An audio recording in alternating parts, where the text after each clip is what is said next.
All right, so Queen Camilla and her relatives just found themselves entangled in what's genuinely one of the most chaotic royal controversies I've witnessed recently, and it includes a missing brooch, an unlawful concealment effort, and Prince William essentially rejecting the Queen consort before the whole establishment. This is the type of situation that truly affects public perception of the monarchy, and truthfully, it's quite remarkable how quietly this initially unfolded. So let me explain what transpired. In 2017, Canada's Governor General presented Queen Elizabeth II with this stunning brooch known as the Sapphire Jubilee Snowflake. This wasn't merely some ordinary jewelry piece, understand? This was an official state present created specifically to commemorate her 65 years reigning. They commissioned it using these uncommon beluga sapphires from Baffin Island, plus diamonds, and it was utterly magnificent. The entire purpose of such a gift is that it's not private ownership. It's property of the crown. It's required to remain within the Royal Collection Trust, and it's intended to be handed down and safeguarded for the establishment. That's simply how state presents function. They're not items the Queen can distribute to her sister on a whim. However, then 2022 arrives. Queen Elizabeth passes away. There's this enormous administrative shift occurring at the palace where they're cataloging countless thousands of items, relocating things across residences, and essentially everything's being restructured. And amid that disorder, there was evidently this procedural lapse in their tracking methods. Somebody bungled the inventory system quite severely, and that period of disorder is precisely what Camilla's sister required. Now, here's where things truly get unbelievable. Camilla's sister is merely a private individual. She lacks a title, she lacks any formal position, she's uninvolved in constitutional matters. Yet somehow throughout this transition, she succeeded in gaining entry to the vault housing the Sapphire Jubilee brooch. And she removed it like she actually extracted a national treasure from the restricted archives and transported it to her personal residence. And she simply retained it there for months as though it were her personal jewelry. Nobody was monitoring it adequately, so nobody instantly realized it was missing.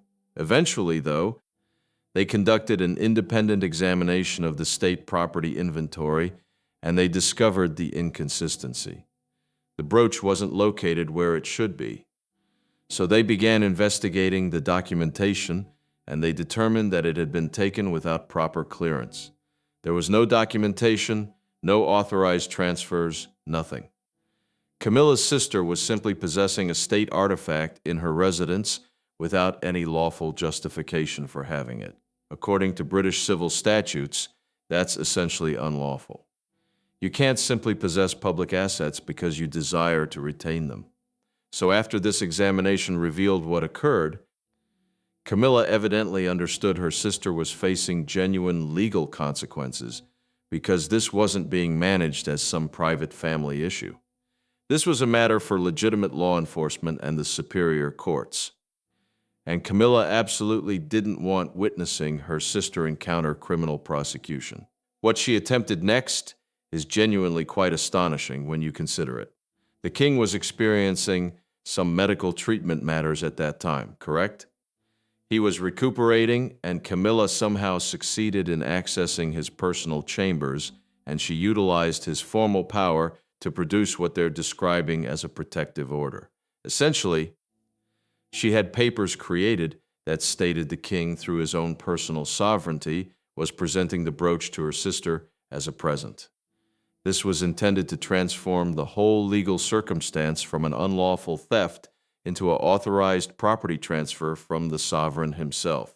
If that order had genuinely succeeded, it would have entirely terminated any inquiry into Camilla's sister. The authorities wouldn't have had ability to interrogate her. They wouldn't have had ability to obtain a warrant.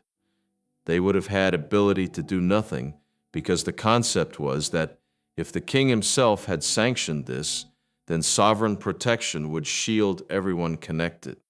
Camilla was essentially attempting to exploit the king's identity and his power while he was susceptible to make this entire situation vanish. The approach was genuinely quite ingenious if you consider it. The palace maintains all these procedures for managing family disagreements discreetly. They typically simply resolve things privately, and nobody ever discovers. Camilla was gambling that everyone would simply acknowledge this order because it carried the king's authorization on it, and nobody would desire to generate additional conflict throughout his treatment period.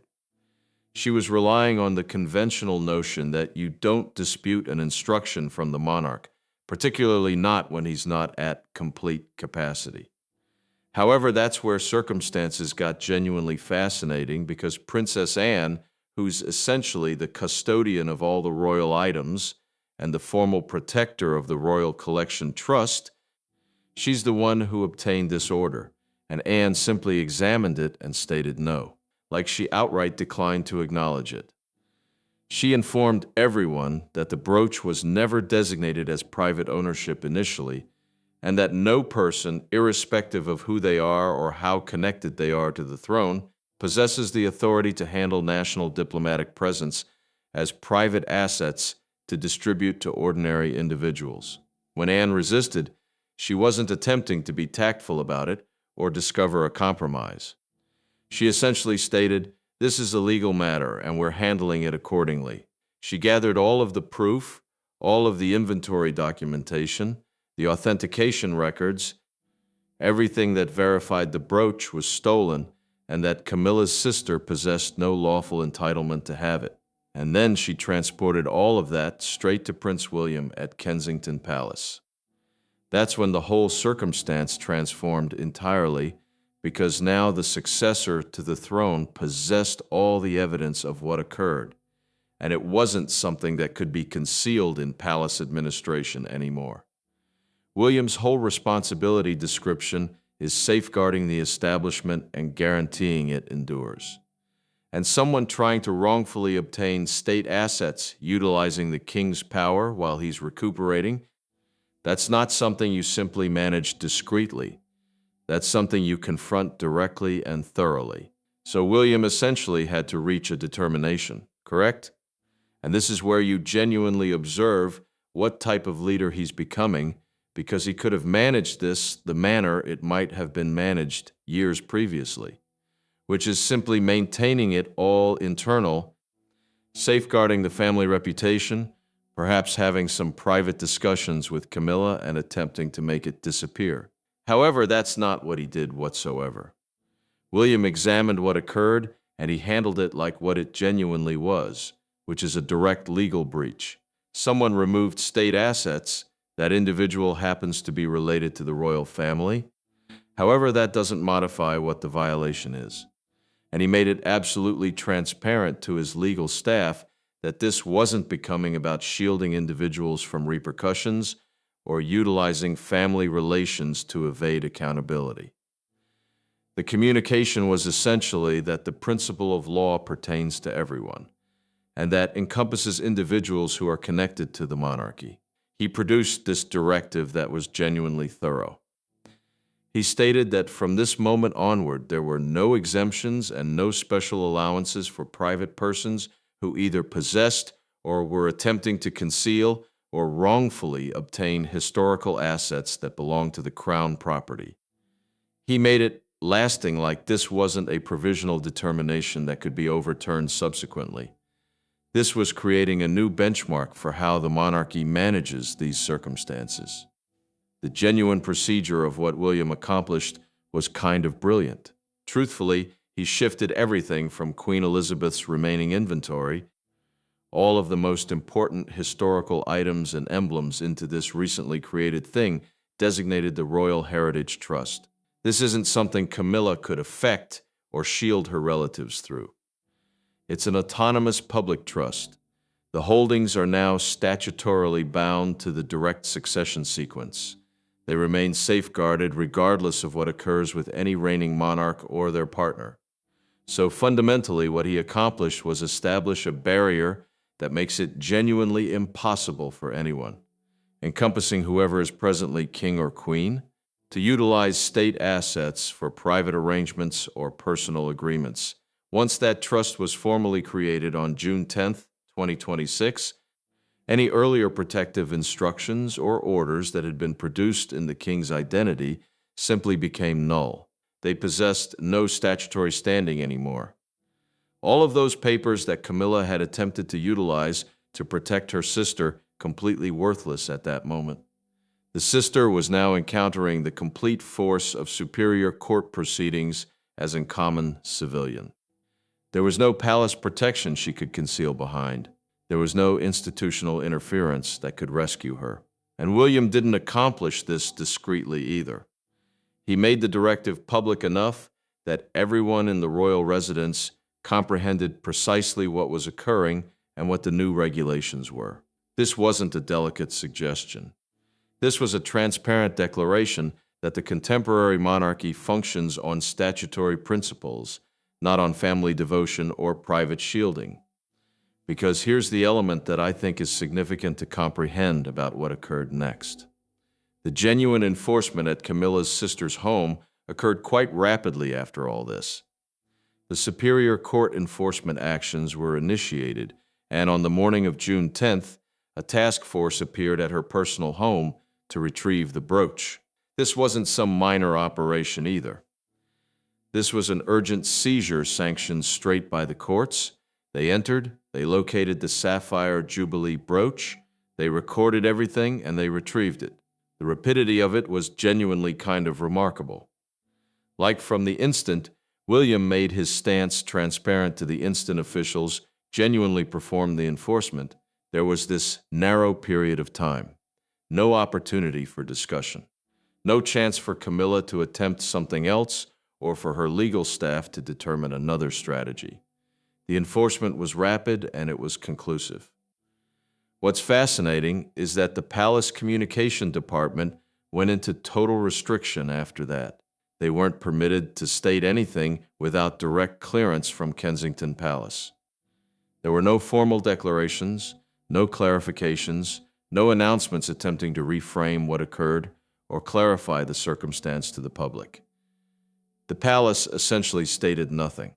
And I think that quietness was genuinely deliberate because if they began clarifying and justifying and attempting to make it all comprehend, that would only extend the narrative and welcome additional inquiries. By simply remaining quiet, they allowed the outcome speak for itself. The brooch was retrieved. A state possession was restored to where it statutorily belonged. Camilla's effort to shield her sister and protect her from repercussions had entirely failed. And truthfully, the reality that nobody attempted to discuss or discover a settlement after the enforcement was sanctioned states everything about how genuine William was being. There was no final instant arrangement made.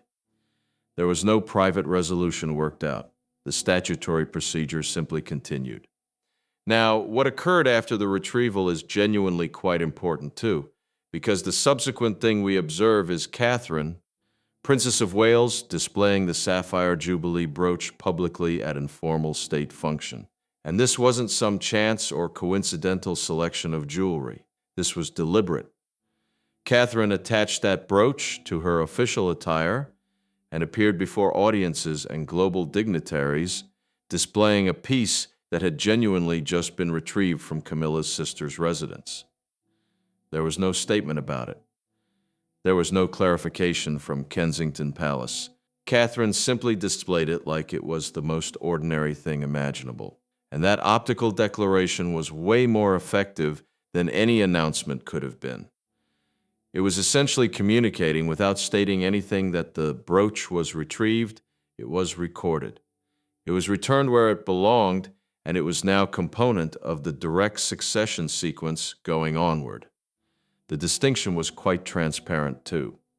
While Catherine was out displaying this historic piece that belonged to Elizabeth and was proceeding to transfer down through the direct succession sequence, Camilla was displaying other pieces from her private inventory, which is acceptable. That's what she should be doing. However, the communication of who possesses entry to what and who receives to display the emblems of the establishment was simply entirely established in that instant. And I think that's genuinely the instant where you genuinely comprehend what just occurred here. Because this wasn't simply about retrieving a piece of jewelry. This was about creating something fundamental about how the contemporary monarchy functions and what the genuine power structure appears like presently. See, for an extended time, the manner things functioned in royal families was that you managed everything internally. If there was a situation, you handled it privately. You shielded relatives. You utilized the establishment's assets to protect individuals from repercussions. And yes, sometimes that signified justice didn't genuinely occur.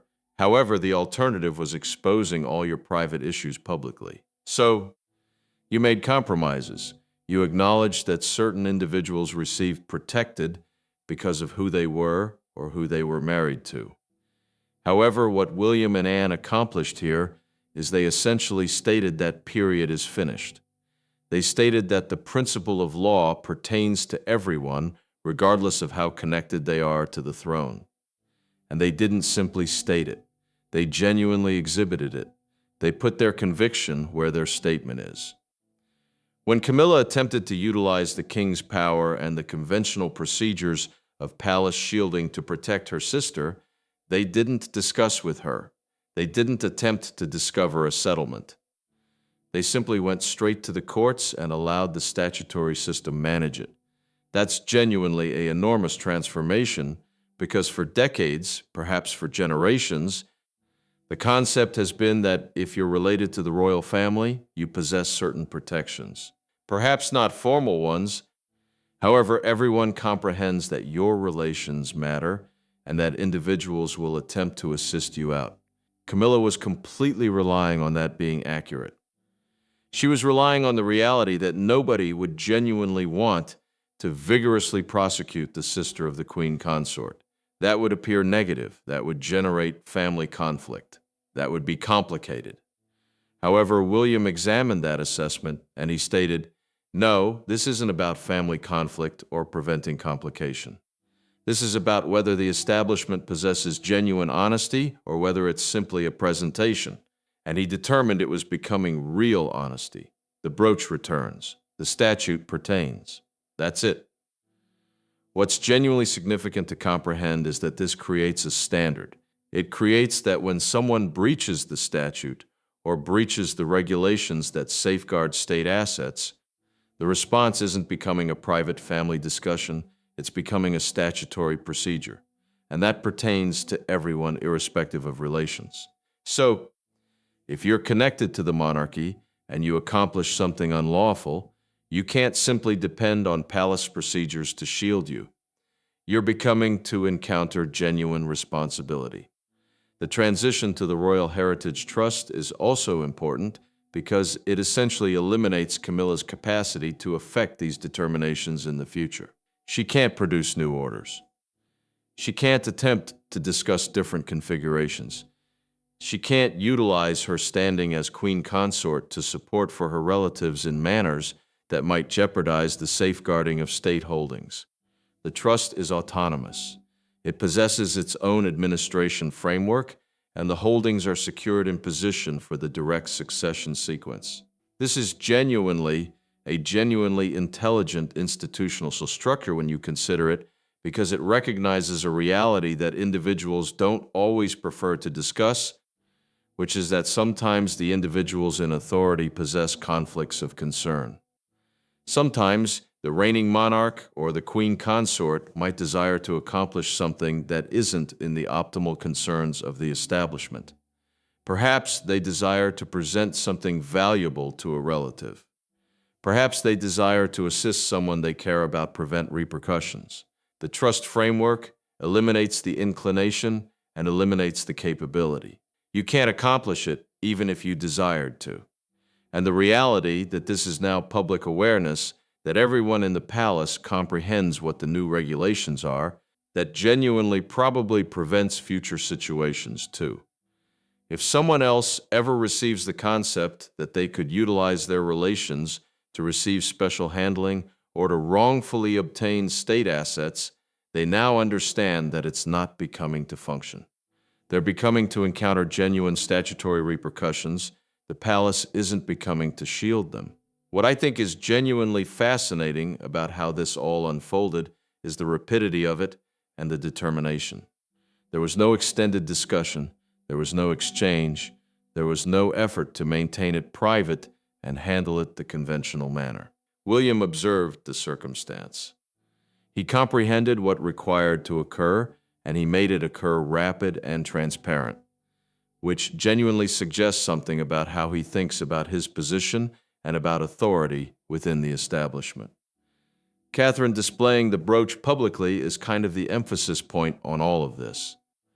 It's an optical verification that the retrieval was accomplished and that the harmony is now secured within the direct succession sequence. It's also a delicate, however transparent declaration about where authority genuinely resides. Catherine is the future. The brooch belongs with the future, not with Camilla, not with Camilla's relatives, however with the individuals who are becoming to be operating the establishment next. The wider implication here is that the British monarchy is creating that it operates under the principle of statute, just like any other establishment would. You can't conceal behind the designation. You can't depend on family relations to receive you out of statutory difficulty. If you breach the statute, you encounter repercussions. And that genuinely probably makes the establishment stronger in numerous manners because it signifies the monarchy can't be controlled by internal family politics. It possesses genuine regulations, and those regulations pertain universally. When you step back and examine the whole sequence of occurrences, what you observe is Princess Anne stating no to an order from the king. You observe Prince William receiving that information and handling it as a statutory matter rather than a family matter. You observe the Superior Court becoming engaged. You observe holdings being transferred into a trust framework that safeguards them from future control. And you observe Catherine displaying a retrieved piece of state assets in public as the conclusive verification that the establishment safeguarded what it was required to safeguard. That's a very different monarchy than the one that existed even a few years previously. It's an establishment that's willing to implement its own regulations, even when it's uncomfortable. Even when it signifies generating tension with individuals who hold powerful standings within the family framework. That matters. That suggests something about the future and about what type of establishment the monarchy is genuinely becoming to be going onward.